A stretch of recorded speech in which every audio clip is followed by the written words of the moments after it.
Good afternoon. If you've not found a seat, please find a seat. There's a few scattered. If you're standing in the back, it would be lovely for you to be able to sit down. We're going to be together for quite a while, so come on forward and do a scan and find a place. We welcome everyone into this space. My name is Chris Chappell. I'm the Doshi Professor of Indic and Comparative Theology. I'm also the founding director of the Master of Arts in Yoga Studies. And I think it's exactly 40 years ago I first set foot on LMU campus. 40 years, yeah.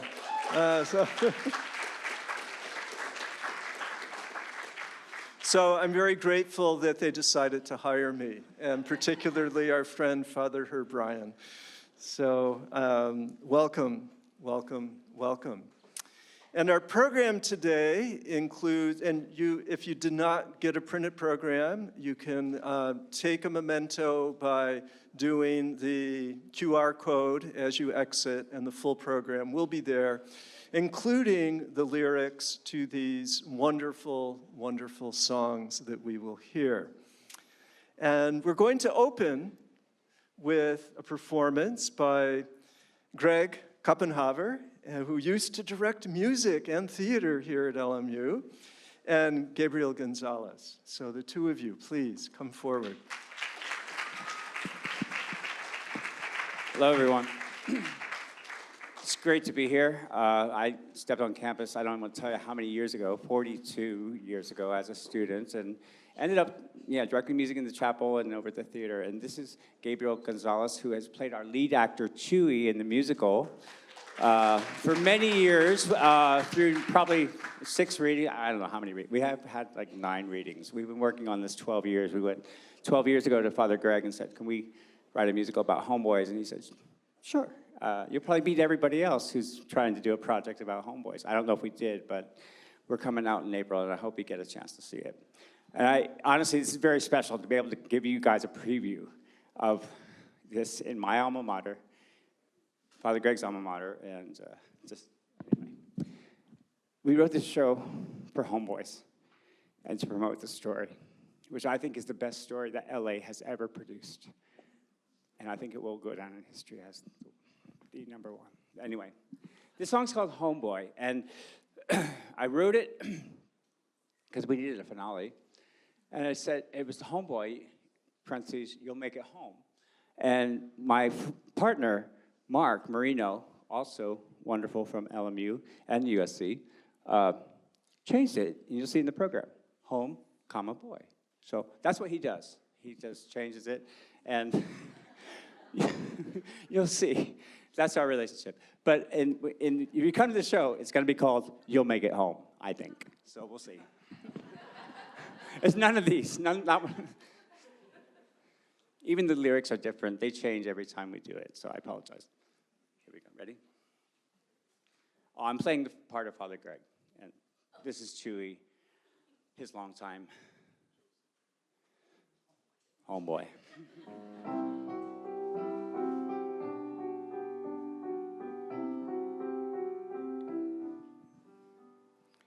I can't believe this milagro. I get to live a new life. Un niño y una niñita. Con Maria, my kids, and my wife. Mijo, you've made it here somehow. Tio Memo, he'd be so proud. Create a new life with Maria. Raise your children in peace with love. There is nothing I can say.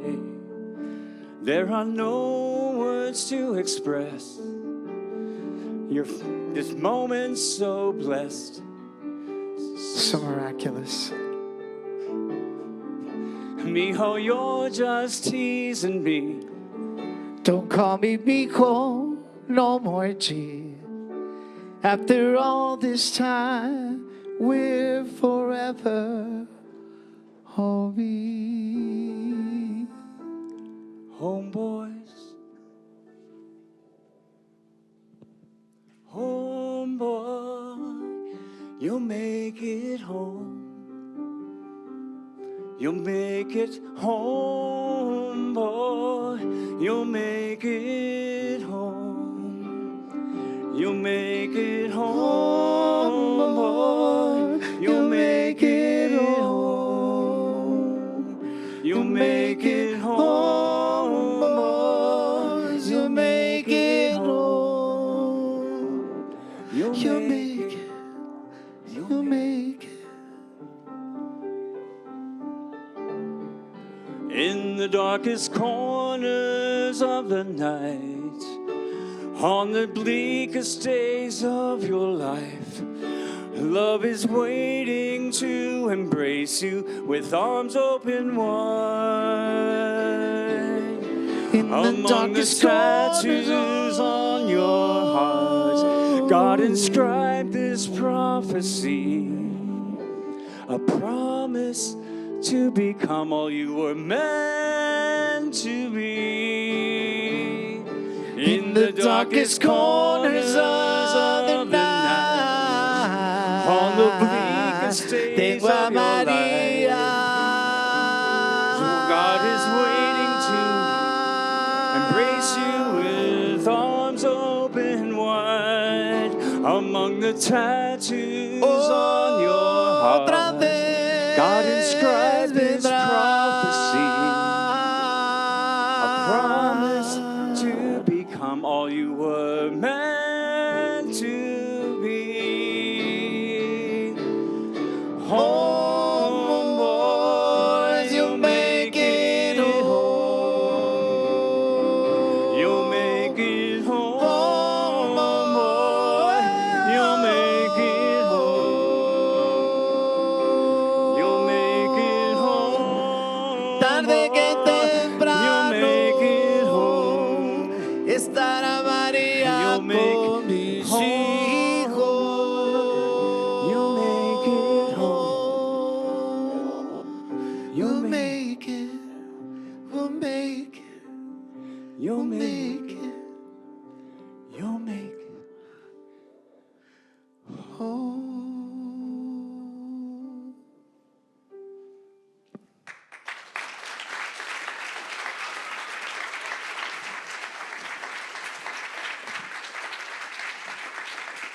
Father Greg.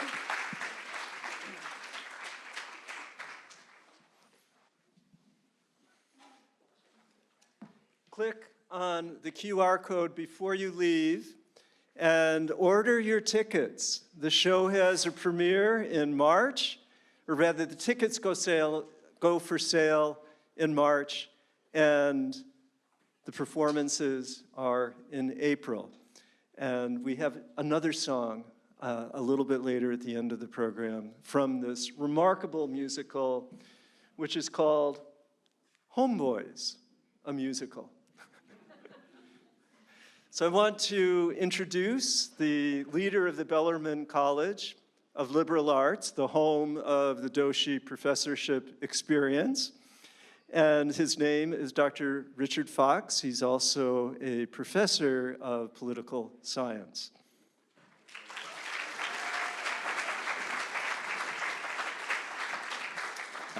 Hello, everyone. My job is simple, and it'll be brief. My job is to welcome you here. But before we do that, I want to raise a concern I have with Father Greg. I came back to Los Angeles in 2008, and I've been away at another school. I'm from Los Angeles. I hadn't heard of Homeboy at that point.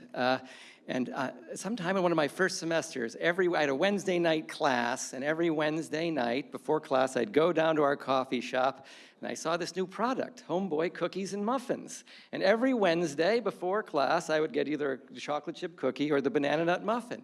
That went on for years, and then a few years later, they disappeared. So I have you here today. Is there any way to bring the cookies and muffins back to, I don't know what happened with the agreement, but I would just love to see those again. So on behalf of Bellarmine College of Liberal Arts and Loyola University, I want to welcome you all to the Doshi Bridgebuilder event. honoring Homeboys and Homegirls founder, Father Greg Boyle. He actually graduated with a master's in English here. And our college is all about the humanities. We want to preserve English, philosophy, history, theological studies. It's foundations of what we do. So it's so wonderful to see somebody putting that degree to incredible use in your magnificent career. We look forward to hearing. I think you're bringing a few of your sort of people from Homeboys and Homegirls with you, hearing about the work of Vanessa and Joseph, and hearing about your new book. I want to welcome everyone to LMU. Thank you. And I really want to thank the Doshi family who have made this event happen year after year. It's just in their incredible generosity and support for putting, rewarding people for their excellence. So thank you all, and thank you all for being here.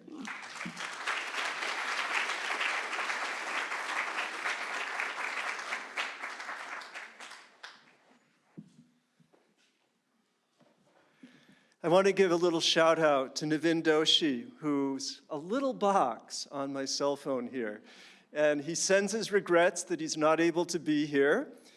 And the very first event was with Deepak Chopra, then Zubin Mehta.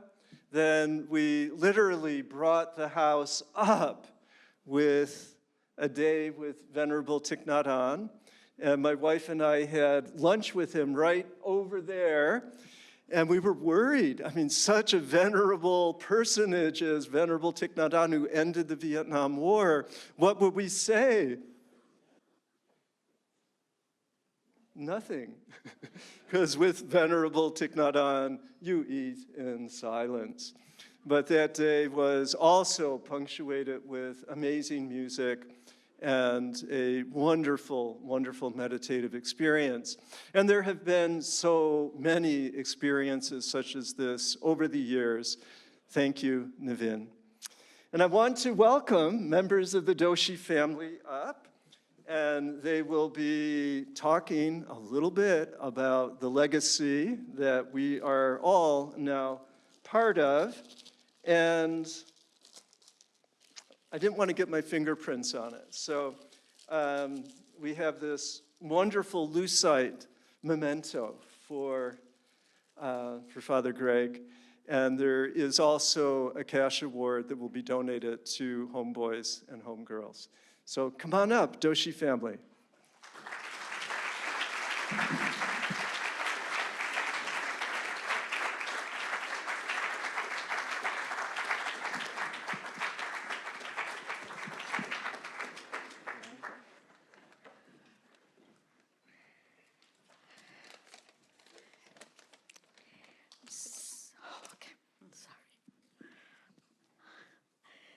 Since many of you are joining our Bridge Builder celebration for the first time, I wanted to give you a little history.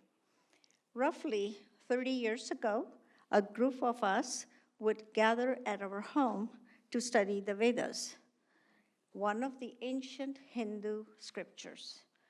Our group was a mixture of friends from different walks of life with different backgrounds, but all with an interest in bridging the gap between our limited knowledge of these scriptures and how we could apply this wisdom to lead better, more compassionate lives. Through our study group, we were introduced to the wonderful Chris Chappell, who became our connection to LMU. We have always been amazed by the openness of this Catholic university to foster and cultivate the study of other faiths, and are lucky to have Chris as the Doshi Professor of Indic and Comparative Theology. As Father Greg has said, authentic Christianity never circles the wagons. It widens the circle. Our aim with the Bridge Builder Award is to recognize people who are widening the circle of understanding, whether that is in music, philosophy, education, or any discipline. Last year's recipients, for example, helped us understand the intersection of AI and spirituality. This award celebrates contributions to bridging diverse fields and promoting global harmony. Thank you, Father Greg. So,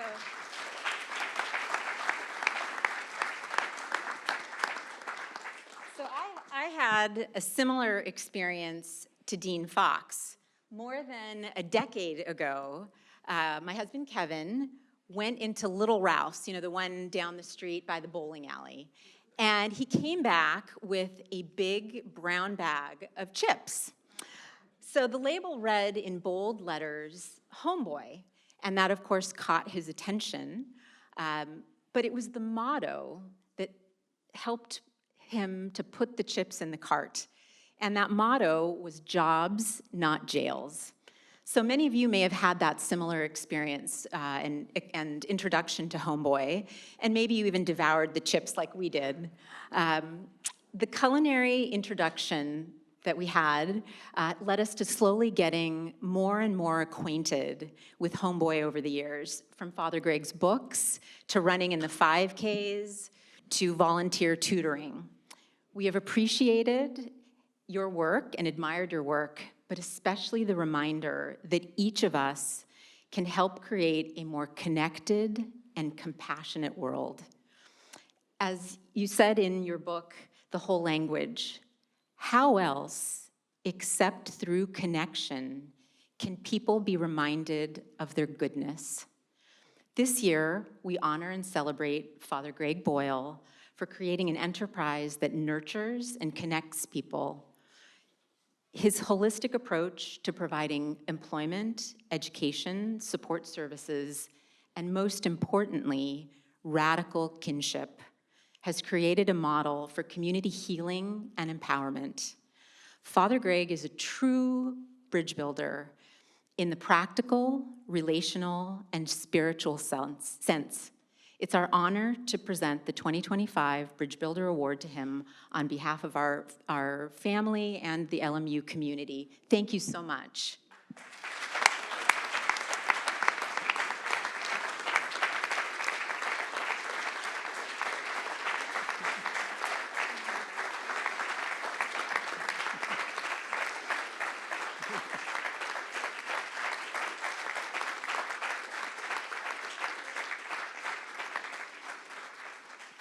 So before you go, Greg, we have to get a photographer to come over here to this side to take a photograph of the entire assembly here.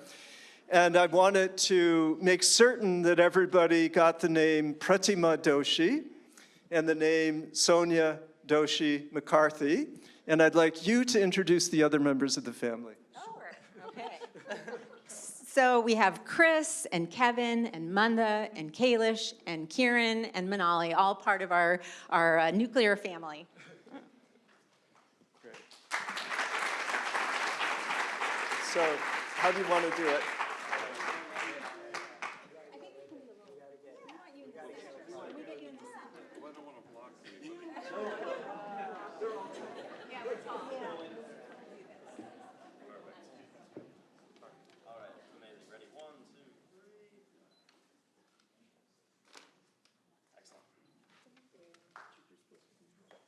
Okay, yeah. Can I get one, please? One more with Richard, yeah. Thank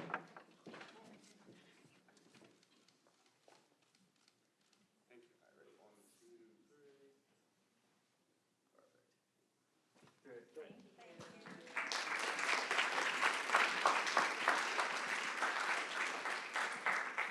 So those of you who've been to weddings, you know it takes forever for that wedding party and the family to get photographed. This way, at the rise of our occasion here, we'll all be able to mingle without any delay. And to give a little advance, there are books for sale in the back following the event. There is a lovely reception around the corner. So at the rise of the final song, and I don't want to be saying anything after that final song, you're all invited to feed yourself, body and mind and heart.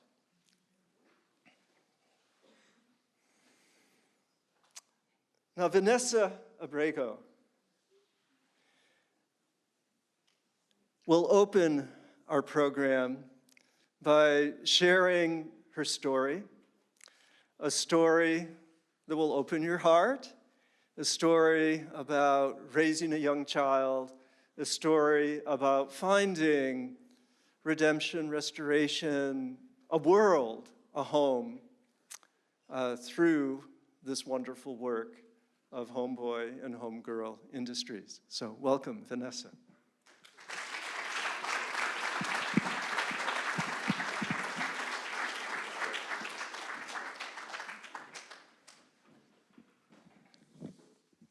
Hello. So my name is Vanessa, and growing up in a single-parent home was very challenging for me. At the age of 15, I joined a gang. It was hard. I had a rough childhood. Joined a gang, went to juvenile hall, and by the age of 22, I was a single mother. I was a single mother facing a 5-year sentence. And here I was again repeating the cycle, right, of being in a single parent home, and now here, me leaving my kids behind. I did a 5-year sentence in prison and left my kids behind. They went to foster care. I heard about Father Greg Boyle before when I was a juvenile, and Homeboys, of course, but at the time I wasn't ready to transform my life. I was so young, and just the life that the path that I was walking wasn't straight, you know? It was just a lot going on. When I was in prison, I would get visits with my kids through different foster parents, and of course, here comes Homeboy, you know, Homeboys Industries again. Like, when I get out, I'm gonna go to Homeboys, I'm gonna change my life this time, you know? And I did. When I got out of prison, you don't realize how many barriers there is as a single mom, you know? Like, being a girl in a gang, it's traumatizing, you know, because we have kids and then we leave them behind. They end up in foster care. You know, as a man being from a gang, they have their girls, they take care of their kids, you know, and me being a single mom, being a kid, having a kid was really hard.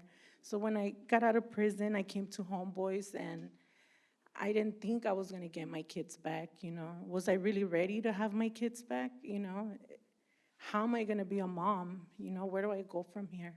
So Homeboys Industries opened their doors to me, and I did classes, I worked on myself.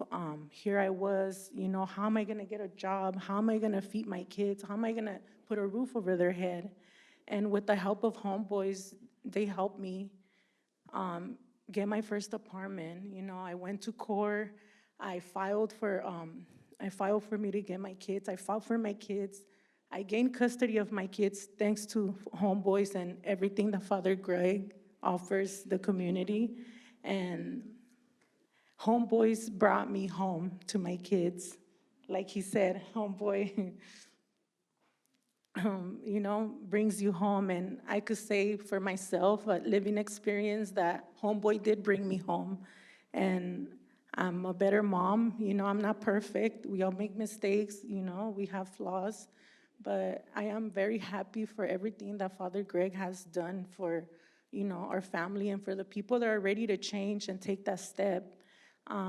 My daughter, she got us an onward scholarship at Sacred Heart High School, you know, and every day, like, just me seeing her, every day she gets up, she's like motivated to go to school, and she's already talking about going to university. Like, you know, like, I know that I'm in the right path now, you know, being that mother, being that, you know, that mom, that daughter, that sister, and, you know, just being myself. And I want to thank Father Greg for giving me the opportunity, you know, to getting my home back, my kids, and not leaving them in the system. I love you, Father Greg. Yeah.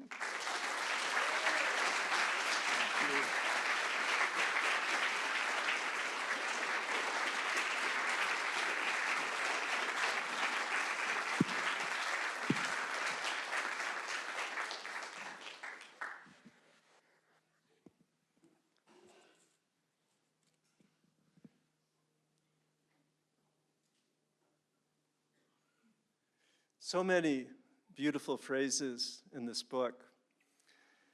And one thought stayed with me, and it's a little paragraph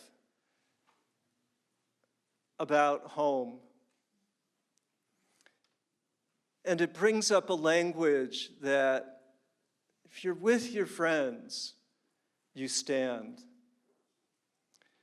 And if you're asked what you did last night, I stood right where they were in that place of home.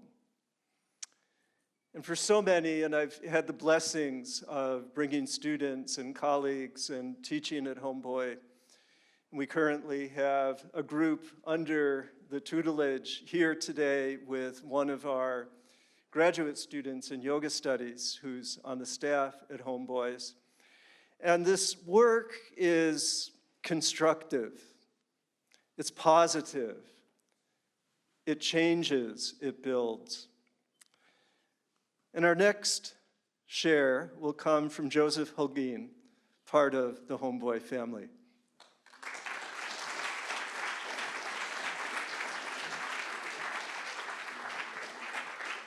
Hello, everyone.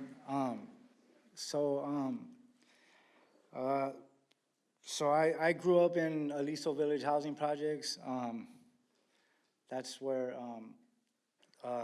G kind of founded Homeboy Industries. I was one of those kids out there, on that block. Before that, so my father killed himself in my home when I was about 5 years old, and so I never really knew what a dad was.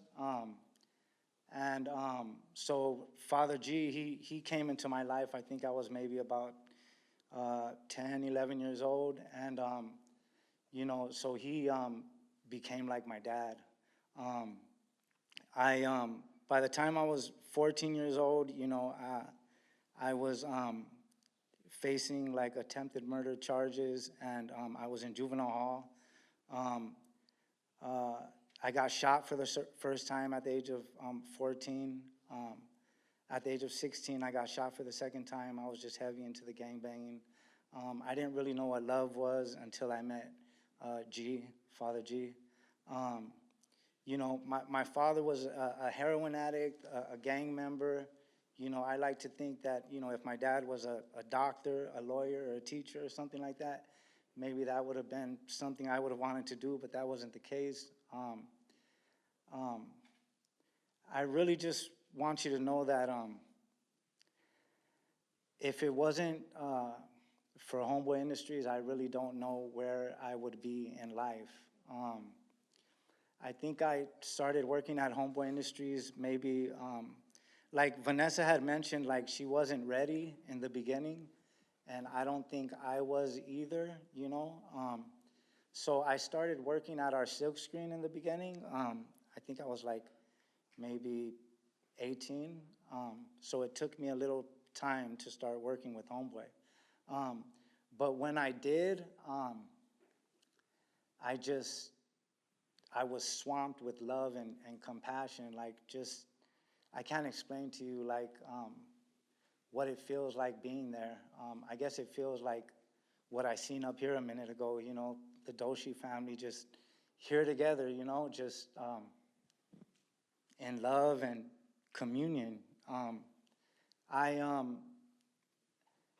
46 years old, and Father G, I've been rolling with him before there was any building. There was no building, no nothing, So I think back on that, and I just think like, what is a dad? Somebody who's consistent, loving, compassionate, somebody who's there, when you need them, and really that's what it's been for me. The better part of my life has been spent at Homeboy Industries. I've been there for over 25 years, off and on, meaning. Off meaning I'm not doing too good, On meaning I'm well, and I'm sober and I'm alive. So I've had some slips, but Homeboy Industries is about not only second chances, but third, fourth, fifth chances, whatever you need, you know, because it's like an unconditional love. You know, a couple years ago, I was on Skid Row. I also became a heroin addict. You know, I didn't care about my life. I really didn't care whether I lived or whether I died. I was just that bad into my addiction. But like I said, every time I walk back into the doors of Homeboy Industries, it's like God just wrapping his arms around you, you know? I feel very blessed to be alive and to be able to share this with you today. And yeah, thank you for letting me speak with you guys.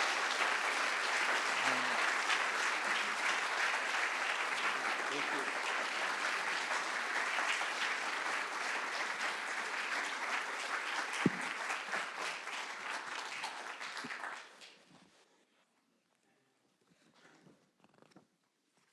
In so many ways, of course, Father Greg needs no introduction, but I know we have some young people, some of my own students who normally are up in the library in class at this time, who may not know what is this all about. And born and raised in Los Angeles, you've heard of Boyle Heights? Okay, it's the same family. Okay, they are, they've been here a long time. And what happened, and this was during the period after we had shortly moved here, there was just such an escalation in shootings and deaths. Around 1992, 1,000 gang-related killings. And 6 years later, knowing, as we heard the phrase, jobs, not jail, Father Greg, who was working at Mission Dolores, in my understanding, just said, we have to do something. And he opened his heart.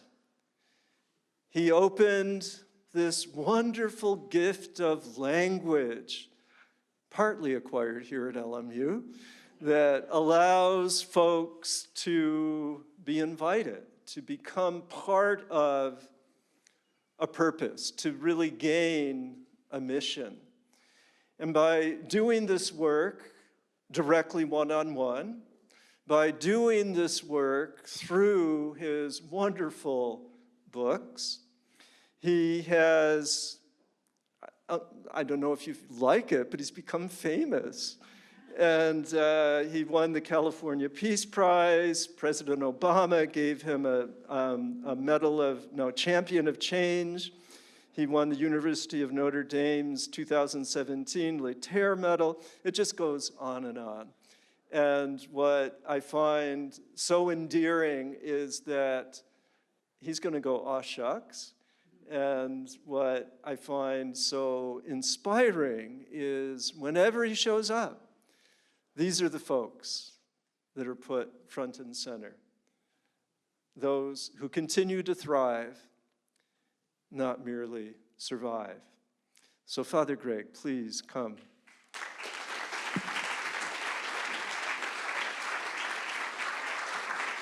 Thank you. I appreciate you. Thank you, Chris.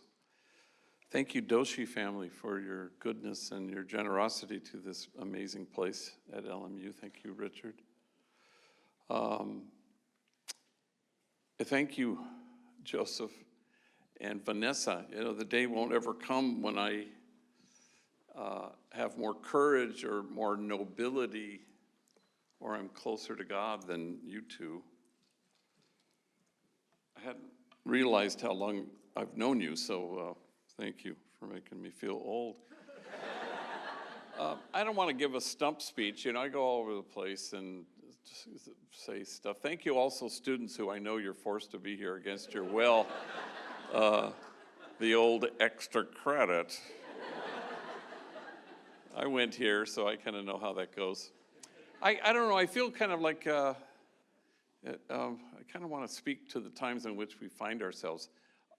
and I'll get to all the other things I talk about too, but a woman I don't even know emailed me. She emails me every day. Her name is Mary, and she lives in like Wisconsin. And I don't know how I know.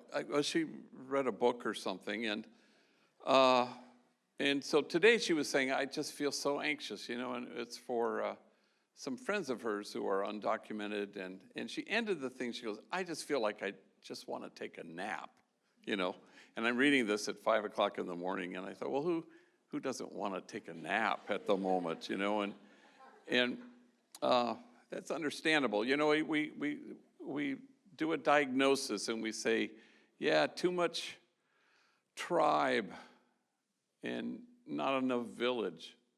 Yesterday I spoke at a Methodist church, amazing group of people in Pasadena, and a lot of them had been evacuated. Many of them had lost their homes.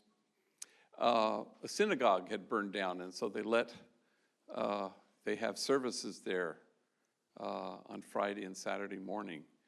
And then, they have kind of Muslim services, and they've just welcomed all these people. And I didn't know, but they were telling me that the homies went there to help. Maybe you knew about this. I never knew about this. And they said, they all went and were helping. And the pastor there, a wonderful woman, Amy, she said, could you guys clean the church? It's just covered with ash. And so they did, and she came back and she said it was spotless. She was saying this to the congregation before introducing me yesterday morning, and I'd never heard this. And she said afterwards, there was about a group of 10, and one of them said, do you have a basement here? And she said, yeah, and can we see it? So they go down there, and for some reason, they were just intrigued by the idea of a basement, I guess, I don't know. And one of them said to her, is there a secret tunnel that leads to the Vatican down here? Which it just cracked everybody up, and I thought, wow, I'm dying to know who actually asked that question. Like some Methodist church in Pasadena, would have one of those things, So anyway, I digress. But that was an example of a community rolling up their sleeves and saying, yeah, too much tribe, not enough village. Let's do it. And so I think the fires have kind of brought that to Los Angeles. It's not just LA strong or Altadena strong. It's really, there's a strength in fostering and nurturing, a village. But how do we get beyond our longing to take a nap, in the face of all the stuff that's going on? So this kind of disjointed comments. I'm not exactly speaking on my book, and I'm certainly not going to read from the book because I'm allergic to that. But so a month ago maybe, I went to Scotland, to Glasgow, invited by a group called Medics Against Violence. And I brought two homies with me, Caesar and George. And of course, they'd never used a passport, which they frantically got, and they've never flown across the Atlantic. So I gave a keynote, and they helped. They did workshops, and it was a big group of mainly doctors, and some minister of something or other in Scotland got up and said this program was born because of Homeboy Industries. Another thing I didn't know. And so a group of us had gone there 15 years ago, and then it became it galvanized this movement where they said we suddenly embraced, as Scotland, a public health response to violence. And I didn't know this, but Glasgow was the murder capital of Europe. It isn't any longer, but it was then. And so, which was very heartening. So anyway, I took Caesar and George with me there, and they were happy than clams. And we were in this hotel, and there was, we would meet at 8 o'clock in the morning to walk over to where this conference was happening. And I was always like 3 minutes late. I'd get off the elevator, and I'd see the two of them, and they'd be sitting in these big easy chairs with a bustling lobby. And very loudly, when they saw me, they'd say, "Hello, governor." Every day they would do this. And I remember writing people back home, at Homeboy, I'm going, how do I get them to stop saying, "Hello, governor"? And everybody's looking, what the hell? And even when we would be walking in the streets of Glasgow and maybe we come upon something that would elicit a wow from you, like a castle or a cathedral, they'd look at it and they'd say, "Hello, governor." And, locals would turn with huge question marks on their face. And it was an interesting thing because I decided to do something else other than be embarrassed that they were saying this. I just leaned in with kind of curiosity, and I realized that curiosity leads you to let go of judgment, and then pretty soon you're delighting, and then you're savoring, and I think that's how we move beyond the urge to take a nap at this given moment.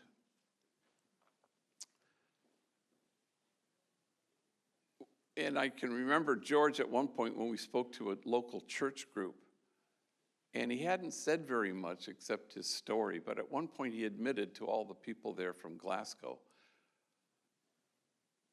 "I am completely grateful to be here with you," he said. And he was just filled with the utter fullness of having an opportunity to go someplace else. And so why would it bother me that they yell at the top of their lungs, that thing?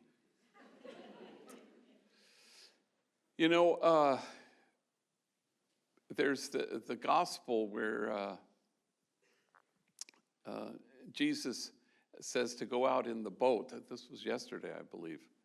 And it's really a gospel not about calling disciples, but it's about how prone we are to disparage, despreciar, we'd say in Spanish, and how we, tend to kind of do that and be dismissive with each other. That it's hard to really lean in with curiosity, and curiosity kills the cat, but it also negates the judgment. But Jesus is in a boat, and he's, preaching to people on the shore because there's so many people. And then he tells Simon, "Hey, let's push out into the middle of the water," presumably to catch fish. And, Simon is a fisherman, and he says, "Well, we've been out there all night. There's nothing there." He kind of disparages that place out there where Jesus says, "Yeah, I still think we should go out there." Of course, everybody knows the punchline. Fish, more than the boat can hold. And Peter had disparaged that place out there that says there's nothing there. And I think that's how we manage to find our way somehow to village and abandon our clinging to tribe, especially at this time in our country. Because the homies and the homegirls will look in a mirror and they'll say, "There's nothing there." And Jesus, of course, would say, "Look again. What are you talking about? There's more than the boat can hold." And that's what Homeboy does for a living. Somebody said to me, "Is Homeboy a cult?" Imagine. And I say, well, no, actually it's a culture that you kind of nurture into being. Everybody does it. Everybody supplies a dose. Everybody embraces what we have to embrace right now, I think, in our country, which is the resistance that comes with kindness, a revolution of tenderness, where we put one loving foot in front of the next, because I don't know what will keep us from dozing off and taking a nap.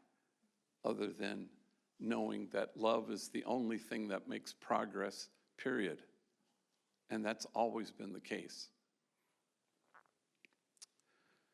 So I remember years ago, one of our 14 social enterprises is Homeboy Silkscreen, where they do embroidery and a screen print for universities, thank you, LMU, and high schools, and 5K runs, and family reunions. So we've been doing that for 30 years. Hundreds and hundreds of rival enemy gang members have worked side by side there. They do good work, quality work, reasonably priced. They UPS to Westchester. I'm just saying. And so the guy who runs the place is Ruben, and he used to do this more years ago, but he doesn't do it so much now. But he texted me one day, and he said, "I'm sending Gilbert to you." And I went, "Oh, God, something must have happened." And so Gilbert, 20 minutes later, I see him, I flag him in, and he sits down, and I said, "What happened?" And he says, "Well, supposedly, I stole some T-shirts." I said, "Did you?" And he goes, "Yes." Well, it wasn't, exactly stealing, because, there were 1,000 T-shirts. I took 3. So it wasn't really stealing. And I said, "Oh, okay, so let me see if I understand what you're telling me. I need a car. I want a car, let's say. I go to a car lot. There are 1,000 cars. I mean, come on, I take one car. It's not really stealing because there's 1,000 of them." And he looks at me and he says, "Exactly."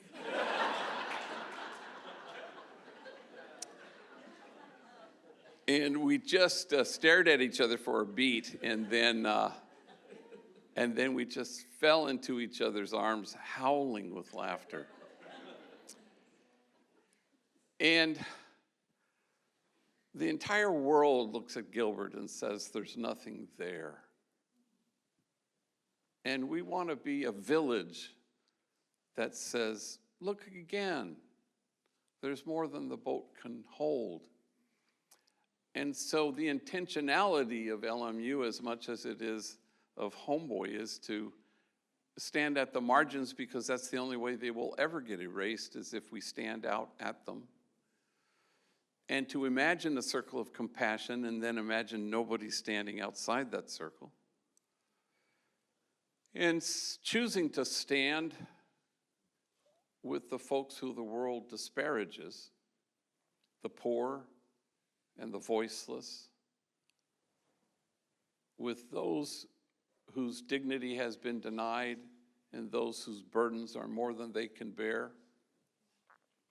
And everyone in this room has had that exquisite experience to be able to stand with the easily despised and the readily left out, to stand with the demonized so that the demonizing will stop, and with the disposable so that the day will come when we stop throwing people away, people like Gilbert. And everyone in this room has had the palpable experience of bracing themselves as you stand at the margins, because you know you will be accused of wasting your time there. But the prophet Jeremiah writes, "For in this place of which you say it is a waste, there will be heard again the voice of mirth and the voice of gladness, the voices of those who sing." And allowing voices to be heard and to sing is our common calling. We all long to be authentic in our discipleship, however that works itself out. And we want to be joyful and fearless as we roll up our sleeves. For loving is our home. And we know that when we embrace that, then we will never be homesick. But we get distracted and we're self-absorbed, not because we're sinful, but because we're human. And we're meant to walk each other home to wholeness, to relational wholeness, because it's the relationships that heal, not just at Homeboy, but in our world. I remember years ago I had returned from saying Mass at Camp Kilpatrick, and it's quite a distance from Dolores Mission, but when I came back, I had a 1 o'clock baptism. So I arrived at the church at 20 minutes to 1, and I thought, well, I have time to go to my office. In those days was on First Street, to go check the mail. So I go over there, and I'm all alone going through the mail. When this woman walks in, I find out her name is Lisa. And she's never stepped foot in our office before. And she's kind of well known on First Street. She's a heroin addict, a gang member, a felon, tattooed, engaged in trafficking. And she's never stepped foot in the office before. The homies used to call her La Gritona because she was always screaming. And she would scream at the guy who owns the bar next to us in those days. And she'd shake her fist as he screamed at her and threw her out every day like clockwork. You could hear her scream into the payphone across the street, "Just let me stay tonight," pleading with family members and friends. And this is the first time she's ever stepped foot in the office. And it's 7 minutes to 1 in my baptism at this point. So she comes in and she looks at all the photographs. I got tons of photographs on the wall, and she plunks herself down. She launches right in. "I need help. Oh, I've been to like 50 rehabs. I'm known all over nationwide." And then she takes a little detour and she goes, "I went to Catholic schools all my life. In fact, I graduated from elementary. I even graduated from Sacred Heart High School in Lincoln Heights." And then she gets quiet and still, and she says, "In fact, the first time I ever used heroin was right after I graduated. And I've been trying to stop since the moment I began." And I watched as she leaned her head against the wall, and her eyes became like two ponds, water rising to meet its edges and spilling over. And she cried, and I let her cry. Until finally, she leveled her gaze at me, and she said with great deliberation, "I am a disgrace." And suddenly her shame met mine, because when I had seen her step into my office that afternoon, I had mistaken her for an interruption.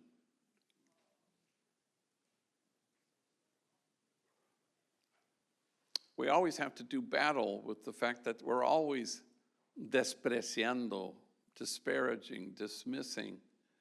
It's the enemy of the village, where people are welcomed and they're let in and they're reminded of the truth of who they are.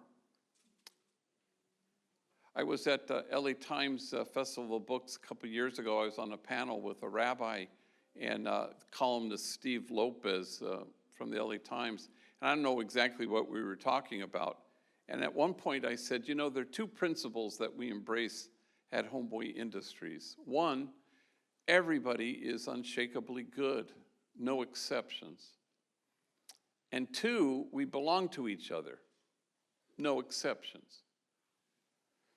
And then I sort of asked, I suppose rhetorically, now do I think that every single vexing, complex social dilemma that we face in this city would disappear if we embrace those two principles? And then I said, yes, I do. And the entire auditorium burst into laughter, which kind of startled me. And when the laughter subsided, I said quietly, yes, I do. And I do. I think it is why we don't make progress. We think there are exceptions to the goodness rule. And we think there are some people who, in fact, don't belong to us. And Jesus helps us to go out to deep waters. Throw your net. I know you think there's nothing here. Watch. And then there's more than the boat can hold. I think I'm just going to tell one more story and then invite questions. Many years ago, I remember I was in my office about 3 o'clock in the afternoon. I get a phone call from this homie named Horacio. And I'd known him since he was a little kid in Pico Gardens housing projects. My parish was comprised of these two very large projects, Pico Gardens and Aliso Village, where Joseph grew up. And it had the highest concentration of gang activity in the whole city. In fact, the LAPD named it that, highest concentration. In 1988, I buried my first young person killed because of the sadness. And 3 months ago, I buried my 263rd. Not all from that community, but I know a lot of gang members I get asked. And Horacio grew up in Pico Gardens and was from a gang. I had not heard from him in 10 years because he's calling me because he just got out of prison after a 10-year stretch. And he was, very happy to talk to me and I with him. And he made a point of telling me that he is not going to go to the barrio, which means to Pico Gardens where his homies kick it, because that would mean trouble. And then right in the middle of all this, he says, let me cut to the cheese, which was not an expression I had ever heard before, and he said, well, here's the deal. I went back to where I last was living 10 years ago, and I was living with my lady, and I see a neighbor, and this neighbor told me that she took all my clothes and put it in the backyard and set them on fire. I think she might have been mad at me. So I don't got no clothes. So I told him, I'll come pick you up, we'll go shopping. So he tells me where he'll be. And now I haven't seen him in 10 years, so I'm pulling up. I'm used to knocking on the door, getting out of the car, honking the horn. No, there's Horacio. He's standing on the corner right where he told me he would be at exactly 6 p.m. And now it's 10 years later, and he's very, as we say, swole from lifting weights for the last 10 years, and apparently God had forgotten to give him a neck. And so he was standing there at the corner. As soon as he sees me, he does this yippee-skippy, oh my God, I'm so happy to see you jig. And he gets in the car and he throws his arms around me and he said, when I saw you right now, I got all happy. I said, me too. So we go to J.C. Penney, and he gets all the clothes he needs, and I have a bunch in my hand, in my arms, and he does too.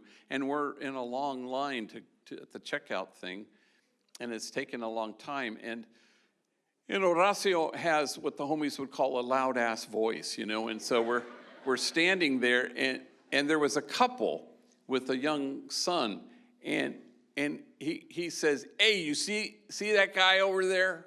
And of course, everybody in line turns and looks, Well, I thought I knew that guy, so I walked up to him, hey, don't I know you?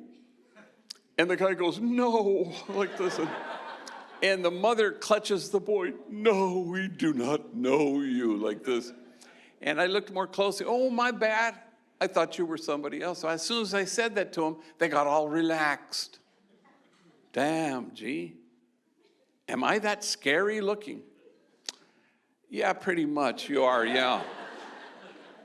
Everyone in line laughed. So we went and ate, and then I dropped him off where he was currently staying.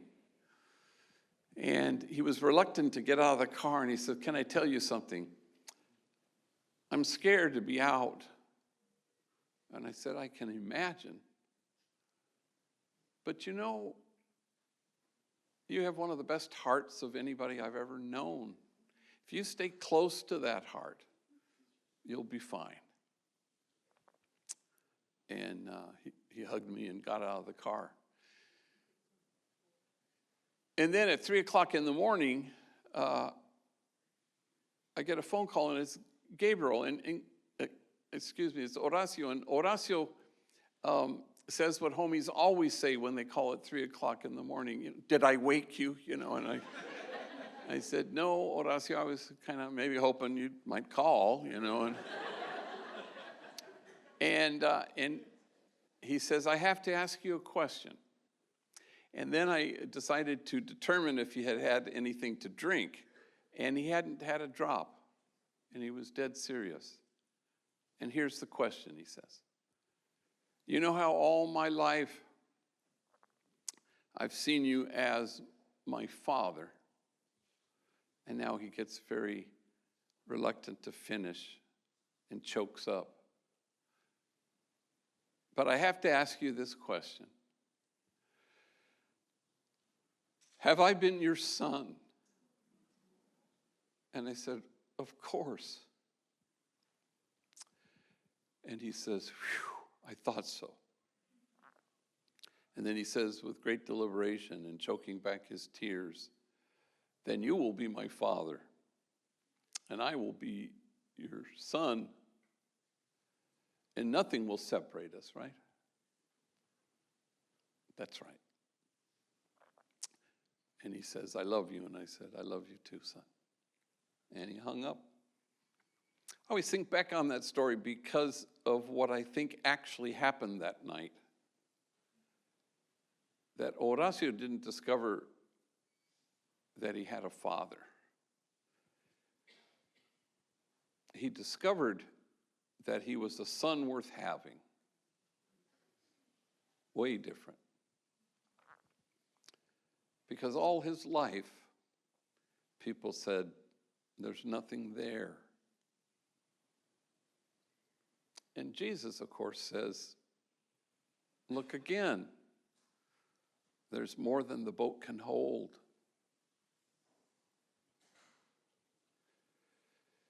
And I think that endeavor for all of us, putting one loving foot in front of the next,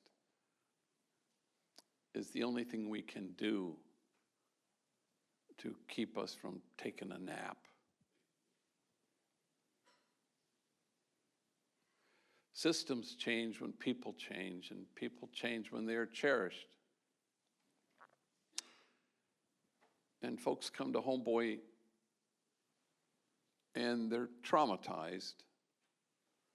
And if it's true that the traumatized are likely to cause trauma, then it has to be equally true that the cherished will be able to find their way to the joy there is in cherishing themselves and others. And we're all just walking each other home to wholeness and wellness. And none of us go to the margins to make a difference, because then it's about you. But we go to the margins so that the folks at the margins make us different. And then it's about us. Not tribe, but village.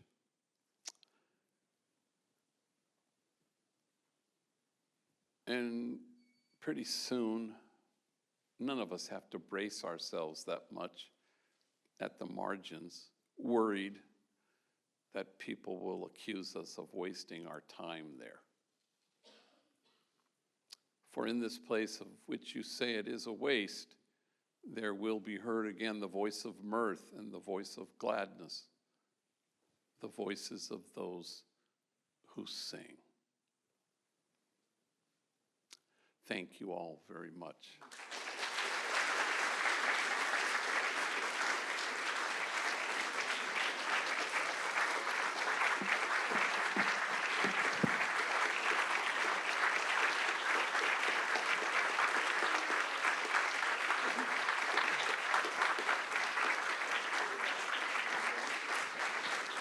Thank you. So go ahead, Chris. What do you want to do? Yeah, so you go like this. Love you. See you later. That's Louis Mora, who's our house photographer.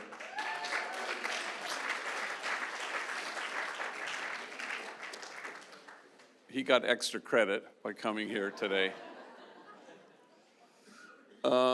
Anybody want to ask anything? I don't know. What's to ask? You go like this, I'll call on you. Holler it out. Anything? Yeah, there you go, brave soul.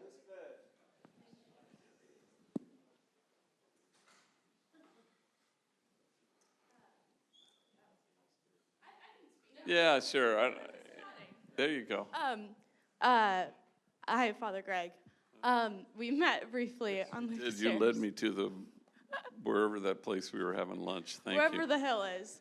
I just wanted to ask, over the course of your time at Dolores Mission and now to where Homeboy Industries is at, what motivated you to keep going, even when there was the fire, even when it burnt down?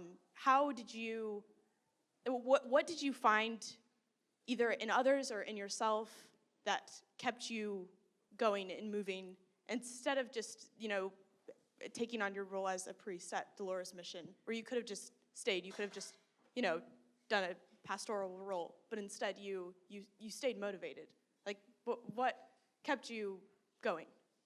Yeah, well, I think part of the thing is, this is kind of also the burnout question, that people go, why do people burn out? It's not, I'll have folks, senior staff at Homeboy, we have 800 people who work there. And senior staff will come and say, oh my gosh, I just think I'm too compassionate. I need to take 2 months off. And I'll kind of say, well, with all due respect, you've allowed this to become about you. If it's about you, you will burn out. That's just kind of a rule of thumb. A lot of times people think, no, you're not taking care of yourself. No, I don't think it's that at all. I think it's two things. If it's about you, you will burn out. Because if it's about you, it's about saving, rescuing, and fixing people. But if you're going to the margins to allow the folks at the margins to make you different, then it's exquisitely mutual. Then, I remember a homie in Houston who was a hardcore gang intervention worker, covered in tattoos, been to prison. Now he's working with gang members in the streets of Houston. And he was very frustrated. After he came up to me and he said, how do you reach them? Meaning gang members. And I found myself telling him, well, for starters, stop trying to reach them. Can you be reached by them? Can you allow them to alter your heart? Can you receive who they are? And then, oh my gosh, you're curious. You're not judgmental. You don't care about success. Mother Teresa says we're not called to be successful, we're called to be faithful. So you want to be anchored in that. You're delighting, you're laughing. And it's the connective tissue, And I don't even want to suggest that I'm good at this exactly, because, you have to kind of permit it.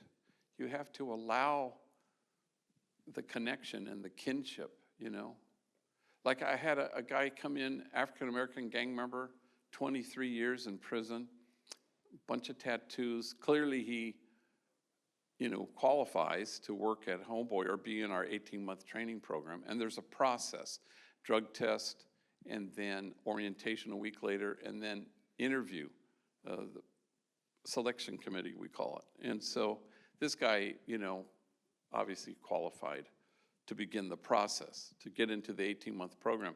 He was very nervous, he was just absolutely beside himself nervous, and I didn't know how to calm him down, but he was just trembling, and so I was writing on the note, drug test any Friday at 10, and then I signed my name.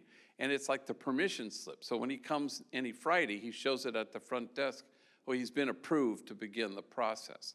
So I'm writing, and just trying to make small talk to get him kind of more at ease, because he was just very nervous. And I said, how'd you hear about Homeboy?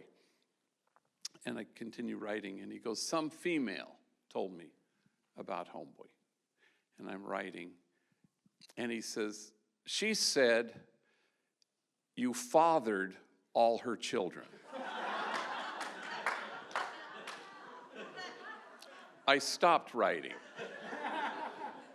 Say what now?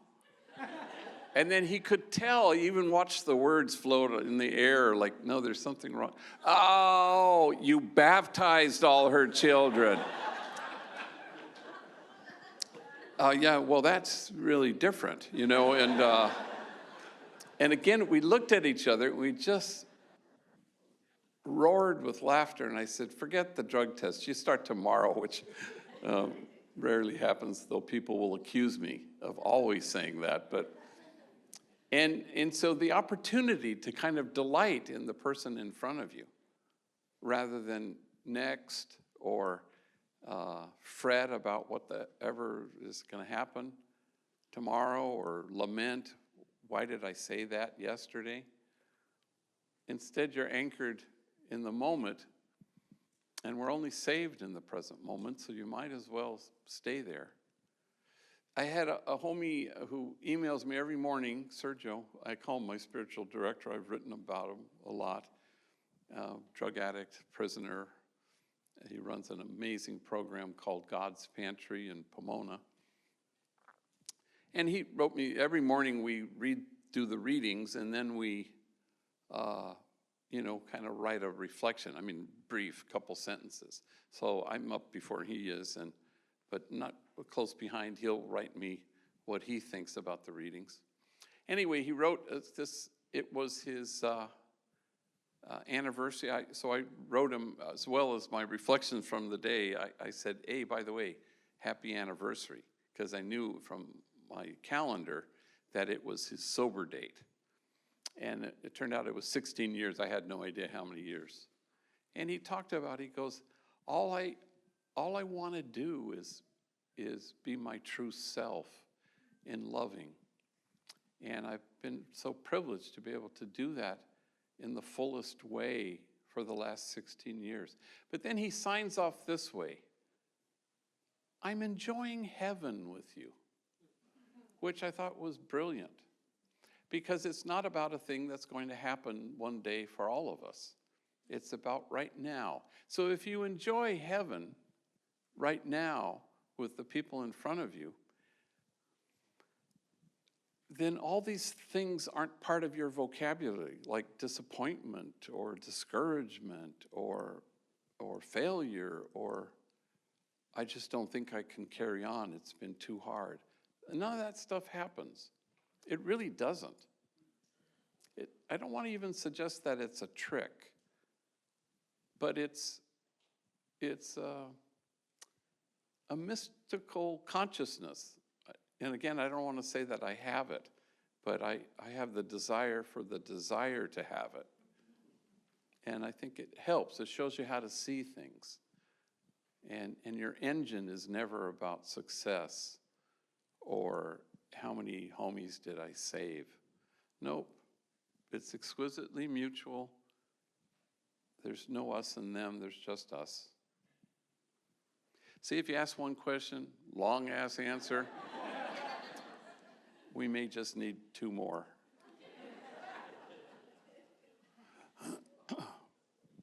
And truly, if you're a student here, really extra credit if you ask a question.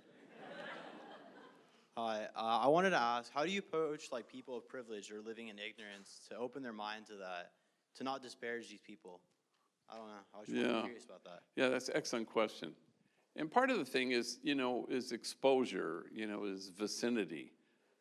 We have 8 tour groups a day at Homeboy. And I always say, 10,000 people a year walk through our doors trying to reimagine their lives. A lot of them mainly are gang members. But some of them are folks who are, the 8th grade class from St. whatever school. It's there they are, and they're wanting to open their eyes to something new. In Spanish, we say, querer es poder. You know, if you want to do it, you can do it. And so that's what you hope. But it's always invitation, you know. And some people respond or can respond to the invitation, you know. You know, so we have all these tour groups, and I remember I was sitting behind my desk, and it's glass enclosed, and I had two homies in front of my desk, and I'm talking to them, and a huge tour group plants itself, like 20 people, right in front of my office, you know, and I wave faintly, and it's one of those observe our founder in his natural habitat kinds of moments, and I'm trying to have this conversation with these two homies, but Osvaldo was the tour guide, and talk about a loud-ass voice. Oh, my God. So he's there, and he's doing the tour, and he says, this is Father Greg Boyle. He is the founder of Homeboy Industries. He is a jiu-jitsu priest. So from my perch, I do some of my best, more impressive moves, you know. And since this is a Jesuit institution, yeah, St. Ignatius of Loyola, the founder of the Jesuits, on November 28th, 1540, he enters this word for the first time in his journal, his diary. And then he proceeds to use the word a lot for the remaining 12 years of his life. And before he dies, he goes back and he circles this word for as many times as he used it. And I know Spanish, but I didn't know this word. And the word was acatamiento. Acatamiento. And it comes from a kind of archaic word, acatar, which means to look at something with attention. And it gets translated as affectionate awe. Acatamiento. And it reminds me in the Acts of the Apostles, it says this one odd line, and awe came upon everyone. And it suggests that the measure of health in any community at all may well reside in our ability to stand in awe at what the poor have to carry, rather than stand in judgment at how they carry it. Acatamiento. If folks of privilege put themselves in the vicinity of that, where they can feel affectionate awe for people who carry more than I've ever had to carry. And I look often enough at stories of the homies and the homegirls, and I think, if their stories had been flames, you'd have to keep your distance, otherwise you'd get scorched. I would not have survived a single day of any of their childhoods. And then you're in awe, and it's affectionate. And then, you know, if you don't accept your own wound in the face of that, you may well be tempted to despise the wounded, to say there's nothing there. But you can't demonize people you know, but you also can't disparage people you know. And so the invitation is to put yourself near people who carry so much. And then that usually kind of widens the arteries a little bit. How about, I don't know, Chris, have you left? Wait. And I wouldn't blame you, but, oh, there you are. One last question. How about that? Oh. I feel, Hi, I have a quick question. So you're a role model for a lot of people, like globally, and I'm curious, who is somebody you look up to or strive to embody? And it can't be God.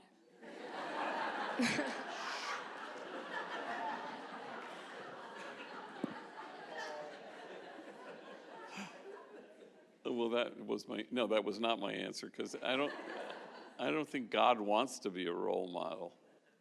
And I don't know about role models exactly, you know.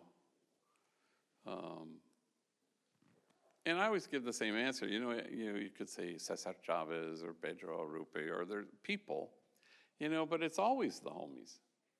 I mean, because I'm always just so filled with the utter fullness of what people have to carry and how they've, managed to navigate stuff that I never was asked to navigate. So, I grew up in Los Angeles, wonderful parents, wonderful siblings, 5 sisters, 2 brothers, and privilege, And there's no way I ever would have joined a gang. And that's not because, I'm morally correct. It's just because I've never been asked to carry, what Vanessa and Joseph have had to carry. And so my admiration for them is total. And I'll just tell one last story. There was a homie named Louis who, the darkness had sort of overwhelmed him this particular day because he had to carry a lot in his life. More trauma than the boat could hold. And he was waiting for his bus to come to work at Homeboy. And he was standing there and he's eating an apple. And all the usual suspects are there who are going to take the bus to go to work or wherever. And the bus arrives, and so everybody lines up, and Louis lets this elderly Japanese woman stand in front of him. She's there every day. As he's telling me this story, he says, I wonder where she's going. Every day. Senior center, or maybe hang out with her daughter or something. I don't know where she's going. And we're waiting in line, and we're inching our way onto the bus, and she turns and she looks at me and she says, I admire you. And he says, what? Well, you always eat fruit. Today is an apple, yesterday it was a pear, the day before was a peach. You're always eating fruit. Fruit's good for you. I admire you. And so he said, thank you. And they start to inch their way onto the bus. She sits up in front in the senior citizen section. Louis sits in the back in the cholo section. And then something dawns on him. His darkness has been lifted. And at first he doesn't know why. And then he knows how that happened. So he works his way through this packed bus till he gets to the elderly Japanese woman. He gets down on his knee and he says to her, thank you. You returned my spirit to me. And he went back to the gang member section of the bus. And that's the sound of a village forming. That's the sound of human beings putting one loving foot in front of the next. That's the sound of all of us somehow bringing some sort of shortness. How can we shorten the darkness? And how can we be a light that people can see by? And that invitation is for everybody. Nothing special, but there's nothing more urgent, especially when we're tempted to just take a nap. Thank you all very much.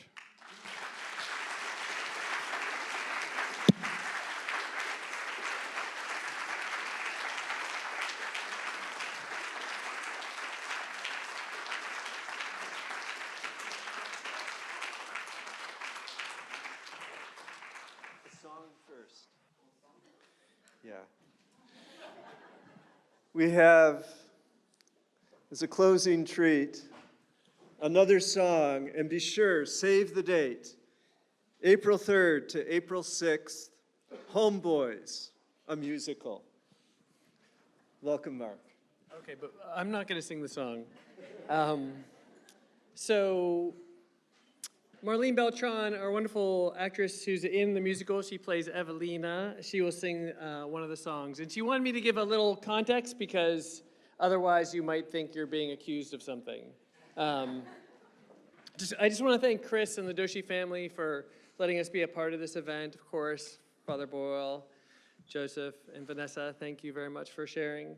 I'm Mark Marino. I'm the book writer of the musical. I'm the one who takes Greg's Homeboy and puts a comma in the middle of it. But Alberto Lopez is also not here right now. He's our other composer. He had to leave, unfortunately. So here's the setting. So in the second act of the musical, a benefactor patronizes one of the homegirls. He gives in a way that feels belittling to her. But Homeboy Industries stands alongside, and it stands with, and it empowers. So Evelina is empowered to stand up for herself. And this is the song that she sings in response. Did I give you enough? Yeah. Yes, thank you. All right, so this guy shows up in the musical, and he wants to do a movie with homeboys. And my character, she has thoughts about that. Don't tell me how to live, just like some other Latina needing handouts from a white brother. I won't be dancing in your pity parade. Pinche cabacho, ¿quién te crees? I'll never be your little gang-banging wallflower. Quit thinking you can handle this chola's raw power. I won't be no float in your pity parade. Unless you got a thing for anger or danger, don't cast a barrio Venus in your chafa charade. Homegirls are just playthings in this white nation. We never asked for your fascination. Don't crown me princess in your pity parade. Everyone knows I'm a queen anyway. Feeling bad for me makes you feel like my savior. Helps you get off when you correct my behavior. Being kind to naughty girls plays into your fantasy.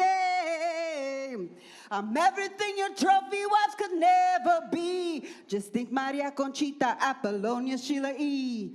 Let me be who and what I need to be. Stop pawing me with your manos of sympathy. I'm a homegirl, not some philanthropic fantasy. Let me tell you exactly where to put your charity, cabron. You got lots of cash, you're trying to spread it. We'll erect a big statue, give you the credit. Big photo shoot with your arms wrapped around me. Yeah, you wished. But you better plan to airbrush a smile on my face, 'cause I'll never say cheese in your pity parade. Thank you.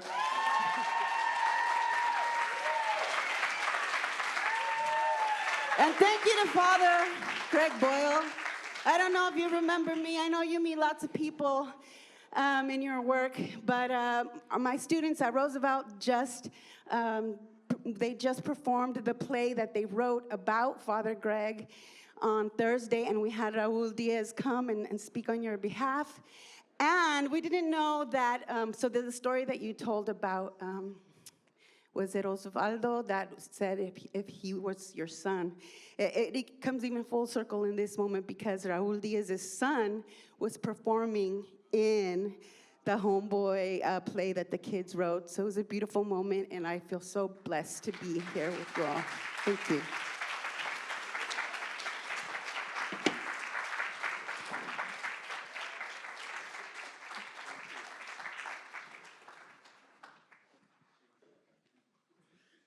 Thank you all for coming.